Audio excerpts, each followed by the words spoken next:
దేవునికి స్తోత్రములు. మీ అందరికీ నా వందనములు. ఈరోజు దేవుని వాగ్దానము, నేను నిన్ను భద్రంగా కాపాడేదను.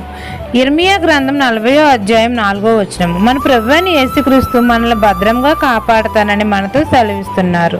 మనము దేవుని కుమారులం కావడానికి దేవుడు తన పవిత్రమైన రక్తం ద్వారా మనలను కడిగి పవిత్రపరిచాడు. మన చేతుల సంఖ్యలను విప్పి మనల్ని పాపం అనే దాసిపు బంధకాల నుండి మనల్ని విడిపించాడు. తన కృపతో మనల్ని రక్షిస్తున్నాడు.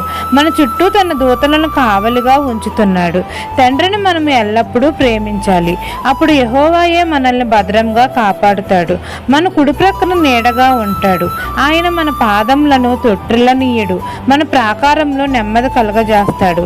మనకు క్షేమం కలగజేసి మేలుతో మన హృదయంలను తృప్తిపరుస్తాడు. ఇశ్రాయేలును కాపాడువాడు కునుకడు, నిద్రపోడు.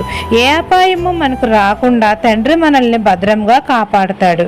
ఈ దిన వాగ్దానం మీ నా జీవితంలో నెరవేరాలని కోరుకుంటూ దేవుని సువార్త పరిచర్యలో మీ సహోదరి. ఆమెన్.